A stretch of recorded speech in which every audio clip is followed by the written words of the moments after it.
Welcome to Learning Life Skills Together. This is our weekly community Zoom meeting where our guests help us to go deeper into the 4 life skills and open up a huge array of chances to practice them.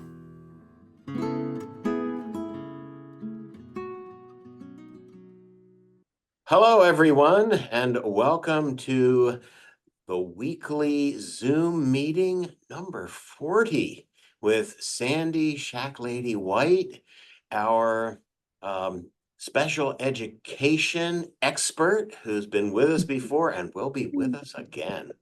So, as always, we begin with practice. And I know we do this one a lot, but it's practice. Right? So we're going to do the stop practice, S-T-O-P. So the first part of that says its name. It's just stop. So wherever you are, whatever you're doing, just put a pause. And we don't need to be moving forward in our minds. We have that as a phrase in our life. Moving forward, we will. But we don't always have to.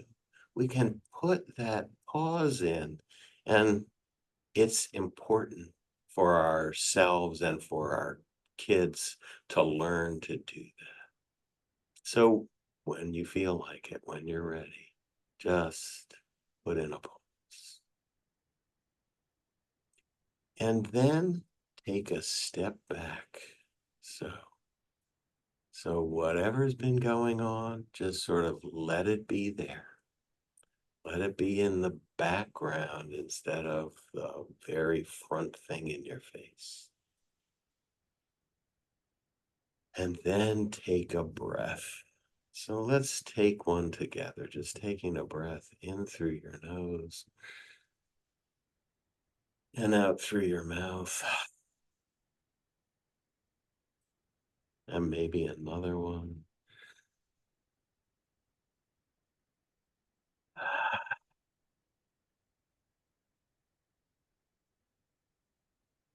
And then just observing what's going on. What's happening in this moment? What's happening in this moment that matters? Maybe it's your own slowing down. Maybe it's getting ready to hear this conversation. Maybe it's something else entirely. But there it is. Just see it. You don't have to do anything. You don't have to take action yet. See it and see what you might want to do. And then the P in stop is to proceed.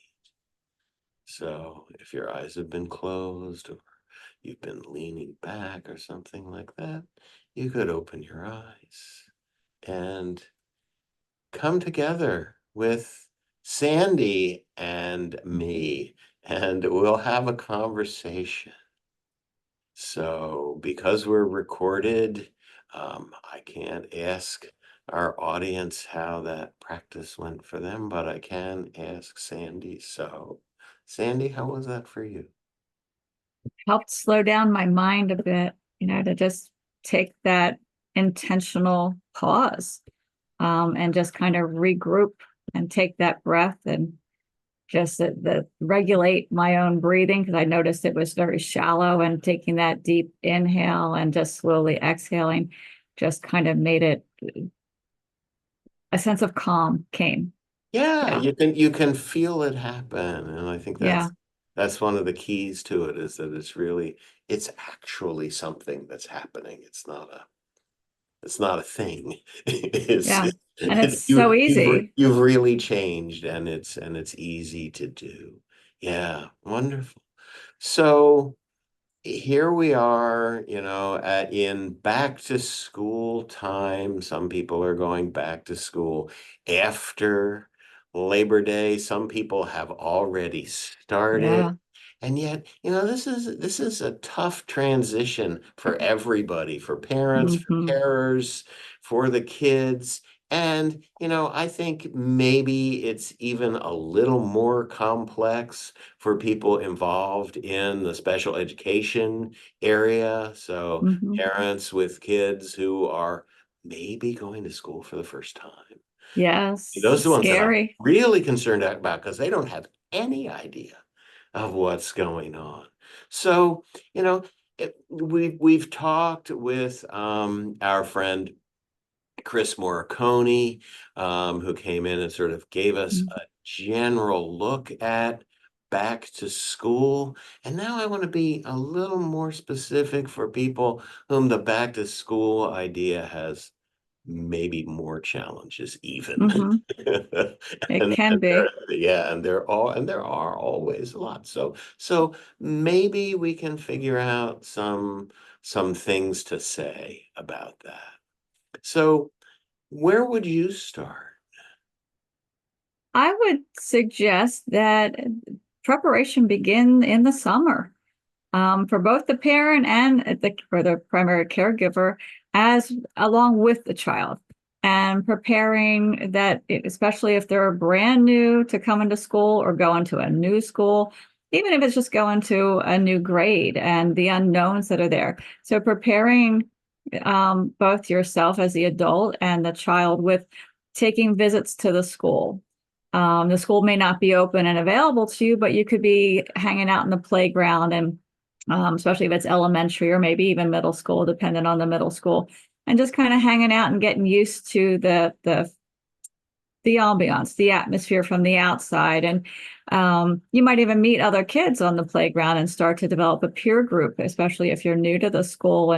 And you as an adult may be able to talk to the other person that's with the other children and get some insights if they know about the school. Um, and then there's also the opportunity to request uh, a visit in the school, maybe in August, and checking in with the administration there. Or if your child has an IEP or even a 504 service plan, talking to the director of pupil services or director of special ed, and arranging some visits. Other helpful things to do to start to prepare during the summer is see if the school or your child's educational team in the spring prior to the new school year could put together like a picture book, that might have pictures of the school. It might be pictures that includes the different teachers that the child will interact with and the parent.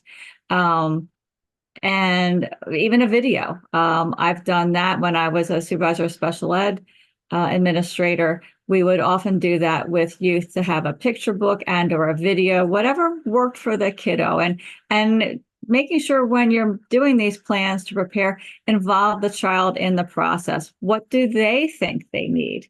They're going to need Mm, some help with that, but letting them say, "Oh, I think pictures would help," or um, or pictures will help, but maybe a video. And we want the videos to not be real long. I would say probably 10 minutes or less. That it could be a video that's taking the viewer into the front of the building off the bus at the bus platform. And you're going to walk in this way, and here's the office, and then here's where your first room will be. So that's not real extensive, but gives them an idea of what's coming. And then perhaps being able to actually get in there a week or two before school starts, when there's no other kids or very few kids visiting. And then maybe getting in the week before when teachers are there, and getting to meet some of the core teachers that the youth will have, so that you're gradually building up that familiarity with the school, the staff, and just those expectations, because it's that those dropping off by the bus or the parent line, that can be extremely overwhelming and overstimulating to both the adults and the child mm, yeah. Yeah. So I like the way you're talking about the adult and the child in those situations together.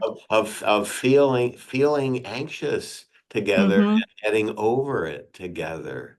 Yeah. I mean that's it's so important that we understand that connection that we have with our child. That whoever we are, if the child depends on us, they read us. Yes. They know exactly what's going on with us. And when we can be balanced, this unit that we're in right now um in the learning life skills together is on balance, it's on emotion regulation. Hmm. So as the parents sort of work with those skills, it makes things easier for their kids, who are with them, who see them, who read their faces and feel what they're feeling. Hmm. Oh, And I think it's having that discussion through the whole process, even yeah. if it's just looking at the picture book. Oh, I see you have this teacher. And you can even point out to the child, well, look at the face of the teacher and the expression on them, or Mm, in the video. Let's talk yeah. about how they are looking and how are you feeling about that? This is what I see. And this is how I feel about Mrs. Smith. She's smiling and I get a sense of warmth from her. I think she's probably friendly. What do you think? Yeah. Yeah. So using this idea all around. I love that. Yes. Yeah. Yeah. Okay. And it will help with both anxiety because really the adults are often more anxious than the kids when starting Yeah. at the new school year at any level. Yeah, you worry. Absolutely. Yeah. And one of the things that we do when we worry as parents is we get involved in our worries instead of involved in our kids. Yes. And so we need to sort of, I don't know how we do it. I mean, we do it, but I'm not really sure what the process is that we keep coming back to, out of that stuff that's going on and back to the kid and back to sort of the moment, reality, Hmm. whatever you want to call it, that here we are together, we're doing this. It's going to And be, I think it's that it's going to be togetherness. okay. Yeah, the togetherness, Yeah. the fact of the other person lets us be more with what's happening Hmm. and less anxious, I want to say. That support Yeah. system. And it goes both ways because Yeah. sometimes the kids will be much more like, oh, it's no big deal, mom, or what, and they just kind of Yeah, go with the yeah, flow. mom, And it just, mom, calm oh down. I'm yeah. okay. Yeah, yeah, Yeah, exactly. totally, Yes. It's totally. like, I'm fine, mom. I got Yeah, this. I get it. And so the other thing is that as grown-ups, many of us talk too much, Yes. and that's because we're anxious. And so Yes. we just keep talking and talking and talking. So Yes. I you're that's just one of the nodding. biggest things. Yeah, Yes. It's one of the biggest things that I do a lot of work with behavioral issues with um, in the schools. And one of my first things to say is, well, number one, behavior is communication. So if there's some kind of behavior that is unexpected or considered inappropriate, we need to, as the adults, stop and think, what's going on? What is my child communicating, and trying to figure that out and help them to self-regulate. But when you're trying to figure that out, it's not barraging the youth with what's wrong, tell me what you're doing, or you should do, you should do, you should do. It's limit the talk and just when the child is, maybe overwhelmed, and just sitting with them and regulate your own breathing. And maybe it's a little prompting of deep breath. These are skills probably, through this learning life skills together that, taking those breaths together and practicing that as we practiced earlier in this session. If we practice that, then it'll be easier to put in place when it's needed. When a child is upset or frustrated, and you're going to say, okay, let's take a deep breath, slow exhale, and help them to self-regulate. And then just be with them. And then when it feels appropriate is then you can say, so tell me what's up. yeah, What's bothering you, or how are you feeling? And maybe it is, how do your hands feel? How does your feet, your head, and just kind of going through um, what those signs and symptoms are of that frustration and talking it out together, but using very succinct, direct language with them and not keep barraging them because they're already on overload. The more we throw at them verbally is just going to typically heighten their frustration and they're going to be wanting to please you as the adult. We have to reassure them we're there for them, We want them Mhm. to feel safe and to calm down so that we can move forward together. And it's doing that. Let's do this together and modeling that through our own self-regulation and limiting the verbals. Yeah, yeah. It comes back so much to that simple stuff, doesn't it? Yeah, keep it simple. That what kiss, Yeah, keep it sweet and simple. But yeah.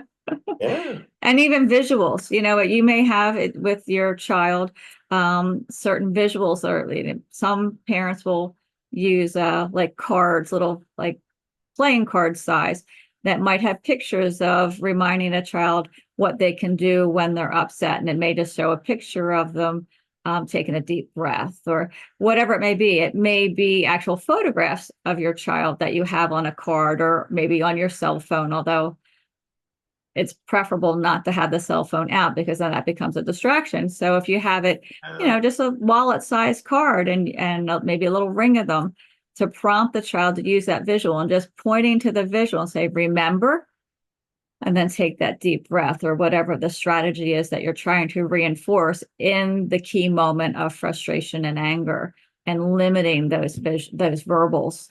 Yeah, yeah. So we're really starting to talk about kind of a longer time period because we were talking about starting up, you know, Yeah. and sometimes, the start of school, okay, we had the first day, we had the first week, we're done. We got this. And probably sometimes maybe we got this. Often the transition takes longer. Is it? Mm-hmm. It's more of a deal than that. And so what are some sort of ways of thinking, some strategies to not make it uh how do I want to say this? To not make it a big deal, but to make it an ongoing deal, you know. Mm-hmm. That I'm as a parent aware that we're still trying to get into it. We're still trying to Yes. problem solve, do all these things. So And it's both, again, that joint effort, yeah. parent and the primary caregiver and the youth. And it is having that routine, like Chris mentioned in the last episode you had, having that structured routine and first taking care of yourself as the adult and having some time for yourself to just kind of like get your day going and get yourself in a good mindset. Mm, And then intentionally having time built into every morning to be with your child to get them ready. And it may be talking about, okay, here's your day. It is Tuesday, and you have, you're going to go to school and you're going to have Mrs. Smith in the morning, and then maybe they have art that day, and it's reminding them, oh, you have art or you have music or um, and anything that might be out of the norm for that day may need to be reviewed. You may have a picture schedule. You may have a whiteboard in your kitchen that has the schedule for each day, and it may even include talking about lunch. If they're not packing lunch, it's like, oh, you're going to have lunch today, and here's the menu options. mm, And do yeah. you have your cafeteria card or whatever you need? And it's going through what they need. It might take 10 minutes, but intentionally setting that time as your time with your child. And that just become a structured routine. And hopefully over time, that will help them um, start to pick it up on their own so that they Yeah. can be their own self advocate and be an initiator of, oh, here's the board with my schedule, or here's the menu for lunch. And so you're gradually releasing to them their own responsibilities so that they start to pick that up. And if there's something, like getting dressed, the little kids, they can pick what they're going to wear. You may need to want to give them what would be like forced choices. You could lay out, here are 3 outfits. Which one do you want? Rather than saying, go to your closet and pick it out. That can be very overwhelming. Yeah. So if you give them 2 or 3 choices, which one do you want? Let them pick so that they have that sense of control over the start of their day. And even packing, Mm, if they're packing lunch, what give them choices again. What do you want to pack for lunch? And building it at together. Yeah, so and that they this or see this, that. not let's Yes. think of the best lunch possible and spend 20. Yes. Yeah, so these are quick things that you're talking about. That was one Yep. of the things that was in my mind because I know what it's like in the morning getting kids off. It's And hectic. it is hectic. And so you're really talking about deliberately setting aside the 5, 10 minutes to Yes. do this kind of thing, which means that backing it up, you have to have prepared a little bit in Yes. advance. And I mean, Chris, when we were talking last week, was talking about coping ahead, which is a Yeah. concept that I really like. It's like, okay, so this won't be a problem. I'm gonna already have it set. Mhm. Now we've gotten through this already. It hasn't happened, It's but being here proactive. it is. Yeah. Yeah. Yeah, and preventative, because if you're going to be proactive and preventing potential problems, because parents know their kids. And Yeah. if you can predict possibly something that's going to happen, let's catch it before it happens. Yeah. Let's Yeah. cope And then ahead. that way you, Yeah. the adult, won't be so upset, and the child is going to not be so upset.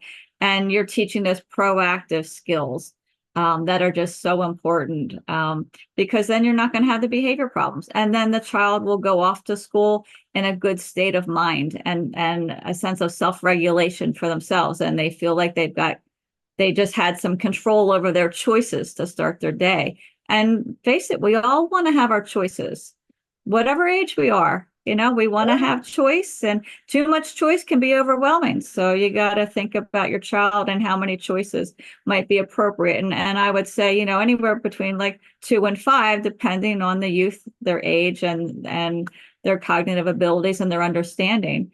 But that will make them feel like they are confident and competent as they go to school that day. And that's going to minimize those behavior problems for the school as well. It's going to be a win, Yeah. win, win. Yeah. Absolutely. And so one of the phrases that you were using was advocacy and self-advocacy for the kids, and that there's sort of building into this gently, kind of a training in self-advocacy. Yes, Could you talk a little bit about that? Because that seems to me to be a really important point in all of this. definitely. And we want that for all of our kids, and especially our youth that have different abilities, that as soon as they're interacting with people, when they're toddlers, we can be starting to scaffold or build in opportunities for them to have, to be advocates for themselves, what they want, what they need, what their choices are. A sense of agency is another word you may hear, a sense Yeah. of empowerment, that they have some control over themselves. Because when we don't feel, any human being, when we don't feel we have any control, that's when we're going to see the negative behaviors and behaviors of concern. And by gradually building in choices, that's the biggest thing. As well as we were saying earlier, when they're experiencing an emotional moment, and talking with them, not at them.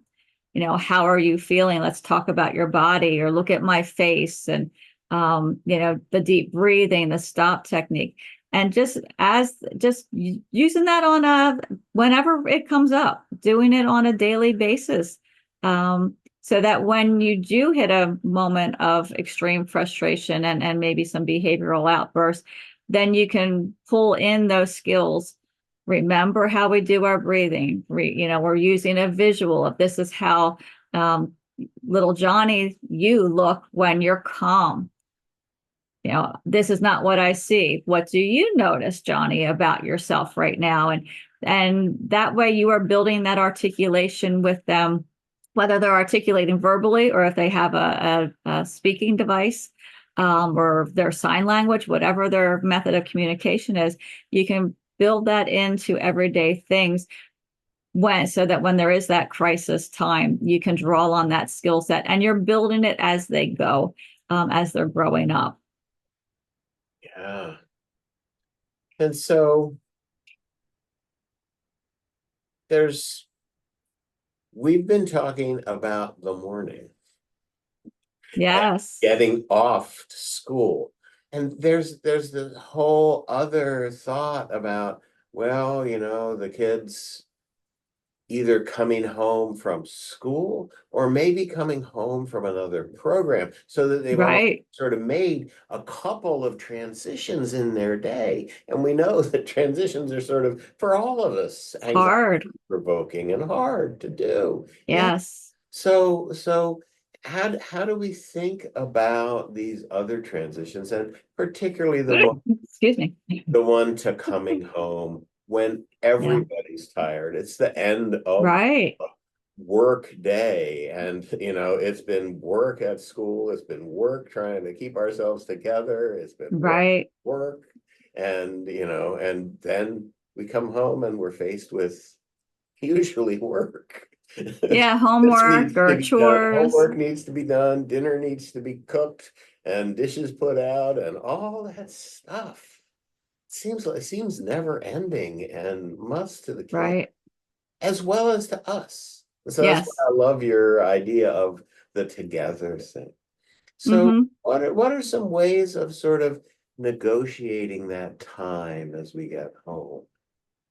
Definitely when they get home, whether they're getting off the bus or they're being picked up by their caregiver, um, just again, it's just giving them some time and distance and not barraging them with how was your day and how was the teacher or how was your friend or was anybody mean to you, and just not go there. Hmm. They may want to talk as soon as they get in the car or get off the bus, then let them. But we need to be fully present, not with the cell phone in our hand and distracted, but present and just being with the child, um, and listening to what they have to say. And if they are things that they are proud of, then it's celebrating with them, high five them or the hug, or and if it's something that maybe was a difficult time of their day, it's just listening and what I call be in the mud with them, just kind of be with them, listen to them. Um, they're not looking for you to fix it necessarily. It's just they just want to be heard Yeah. Yeah. and they want to let it out, just like we all sometimes just want to be heard. We don't always want somebody to fix it. We may want a little hug, reassurance that they're okay, and maybe using those opportunities to talk through, if there was a some kind of a conflict or misunderstanding. It's like, well, how do you think the other person feels? You've shared with me that you're frustrated. Well, what about your friend that you were angry with? What did you learn from that? And when they articulate what they learned or what they can do next time, it's good for you. So tell them, great, you're thinking. You're thinking about what a way to make something go better next time and maybe prevent a conflict with that friend, or celebrating, that they stood up in class and gave a little speech on a presentation. High five them on that. All these successes that they have, we need to be praising them in a specific way. It's like, I'm so glad that you shared with the class about the project that you did in social studies class, and just really praising them for that and the effort that they put out for it, so that they know that they are valued as human beings, and then they're also being praised because they went an extra step than maybe what they have in the past. Yeah.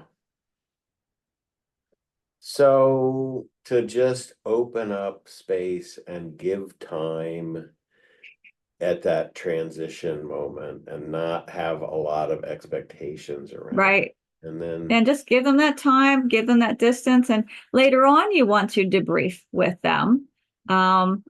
Usually they will share, and because, face it, we all probably have done it when we were kids. It's like, or with our own children, how was your day? Fine. It's like, I well, gotta do no, this. yeah, Yeah. ask a little bit more specifics, because their schedule, especially if you went over it in the morning. Like, oh, so how was art class today? What did you make? Or who did you sit with at the art table? Whatever it may be, and being a little bit more specific in your questioning versus how was your day. That can get it started, but you're just going to get, it was good, it was fine, it was awful. Um, so Yeah. taking that time to talk it out, but don't dwell on it. Just make it part of your normal routine. later after they've gotten home and decompressed, as well as you and the rest of the family has had time to Yeah. decompress. That's important. Yeah, yeah, it is important for the parents to do that. Yeah, It's that same thing that I was talking about at the very start, because the kids are reading us. If we big come time. home and we can't settle, they can't settle. Right. And if you're So, constantly at them, that just heightens the yeah, tension. it Yeah, heightens everybody's anxiety, frankly. it does. Yes. Yeah, heightens it for the parents too. Yeah. Yeah, and And so then using the nighttime also, depending on when they're used to doing homework, having a set time for homework if they have anything to do or chores for the house. But then also preparing, take again, like we did in the morning, 5-10 minutes to prepare for the day. Do the same thing at night, kind of bring closure to the day, but prepare for the next day. And that could be just, it could be packing up the backpack. It could be picking out the clothes that they're going to choose from in the morning. It might be packing their lunch, whatever they're going to need. Oh, tomorrow is gym class. I need to make sure I have my sneakers, and getting that ready and talking it through with them. Again, minimal talking, but showing them, oh, I see you have gym on your schedule for tomorrow. What do we need? And hopefully they'll say, oh, I need those sneakers. Okay, let's put them in your backpack, and talking them through it, or maybe through visuals, and just supporting that. And then over time, pull back from that and let them do it, so that they have that sense of agency, of control over what they're doing. And it yeah, gets them ready. So in the morning, there's no surprise. Everything's pretty much ready, and you're going to go through it again just to reinforce what their day is structured like, um, so that they are prepared and they're set. They're going to bed with the anxiety down. They get up, they know things are ready. They go off to school feeling pretty good about the day. yeah.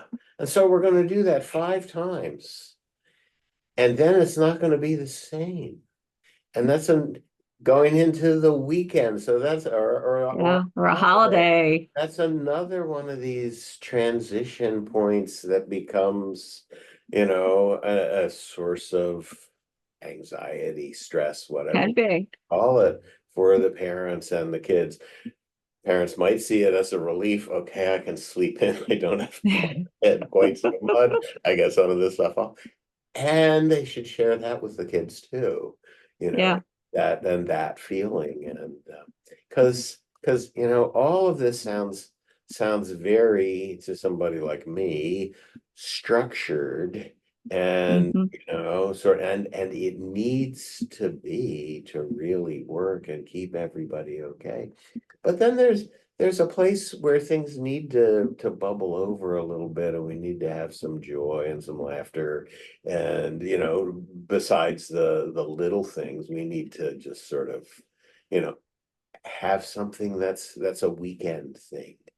Yes. That, yeah. Yes. So And preparing for, when we say we want things structured, we want things, to have a framework and a structure, knowing that there will be those times where you go off the schedule. yeah, And yeah, we need to help them be ready for that. And a weekend would be a perfect example of, oh, yeah, well, now it's a different schedule. And every weekend is probably going to be totally different. It might be going, if they're doing soccer or little league baseball, or they're going to go see the grandparents or other family. And it's preparing them in advance, um, of what is going to happen this weekend, and having them have some kind of say in it. Now, there may not be a say in, okay, yes, we're going to go see grandma, but what can they have a choice in?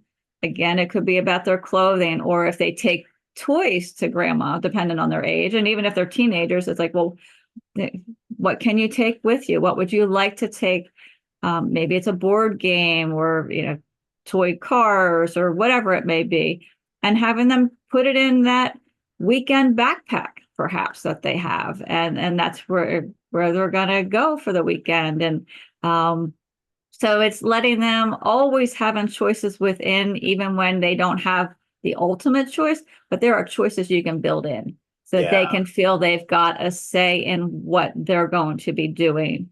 That's so important. And then when you do hit those bumps in the road, it's working with them as we've been saying, they're going to feel what you as the adults feeling if things aren't going quite the right way, and helping them through that while you're self-regulating as the adult, and showing, it might even be saying, okay, things aren't going quite on schedule. I'm a little frustrated because I feel my hands are clenched or my teeth are clenched, but I'm thinking how we can solve this problem. Hey, little Johnny, what do you think we could do to get through this hurdle and help you and the family um, deal with this sudden change of plans?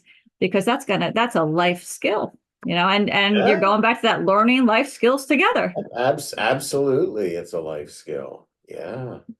And to settle ourselves down, once Mhm. again. That's a key. Um, because when we're regulated, that it's more possible that our kids will regulate themselves. Yeah, Just and whether it's the breathing or maybe they have some kind of an item that helps them self-regulate, like a worry stone or a fidget toy or something that will help them self-regulate. It's like a cue to, yeah, okay, I'm feeling frustrated. I need to calm down. Where's my little foot fidget item? Or let's take that breath, and using that visual card, perhaps, yeah. whatever they've been practicing when not feeling out of control. And dad doing what dad does to calm down, and mom doing what mom does to calm down is going to draw sort of the energy in a particular way. It, Absolutely. household or in the car or Yeah, yeah. So the wherever we are restaurant, sure. in the restaurant. Yeah, Yeah, if we're just getting more and more agitated, the kids can't they don't have a place to go. They don't have a place to move. right. We create the place that they go, Hmm. you know, Yeah, and kids, by depending how we on are. their abilities, that they may not be able to articulate the way we can as adults. And Yeah, it's helping them exactly. with that language, however it is that they're communicating, Yeah, so that you can avoid the outburst, which then just makes everybody even more frustrated and upset. yeah, So it's yeah. working through that together.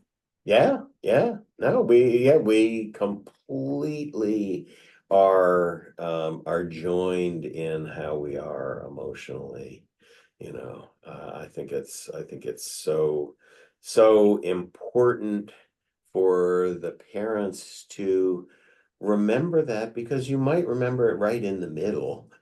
Yeah, And chances are a lot of times you will, because we're not talking about perfection here. We're talking about, right. oh, oh man, things are really getting weird here in the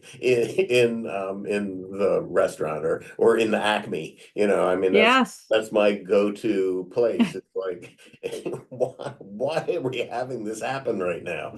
Oh, well, how about me? What am I doing? Have I been just Yeah, going down the aisle on my phone and grumbling about something? And what's the kid gonna do? What's gonna, right.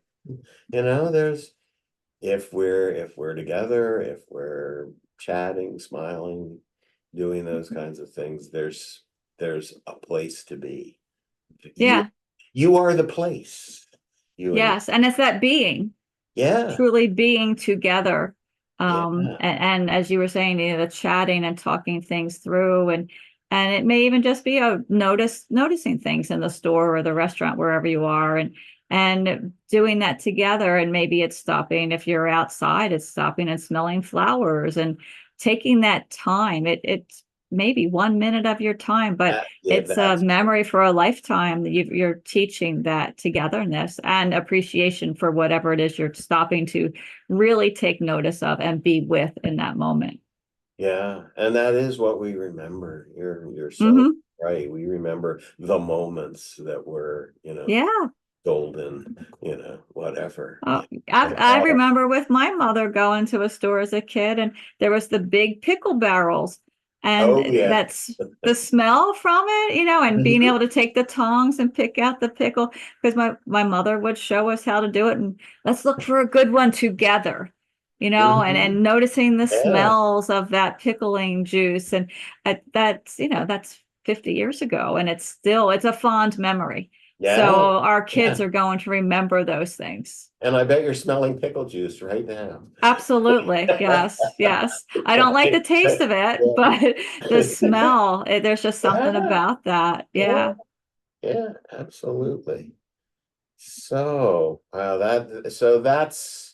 that's that making moments together is really Hmm. the whole program is about. And, you know, whoever you are and wherever you are, that can happen. That Yes. can Anywhere. Totally. anywhere. Yeah. Yep. So I think that's a good, sort of note to end on. And we traditionally end these things by asking our guest for a watchword or a word of wisdom for us. So, have you got one for us? Yeah. I think that the biggest thing is learn from your child. It's a two-way street. And as you use these life skills together, you're going to be building such incredible bonding and memories, and as well as the life skills for coping and living more joyfully. And you're going to be improving that relationship. You're bonding with your child. You're also going to be improving the success for your child in life, and you'll have been a huge part of that, and they will be able to look back at that with such fondness. And things like the pickle barrels are going to come to their mind later. And these skills, they're not going to turn around and say, hey, thanks mom and dad for teaching me that. They're just going to have it, and you're going to see it. So take joy in what you see your child doing as they grow up, and celebrate their successes and help support them through the things that are tough, and learn from them. Yes. Wonderful. Perfect. So thanks so much, Sandy, for coming on again. And we Well, thank you. look forward to having you at the next big transition. Yes, we could do that. All right. That'd be Thanks so great. much. Thank you.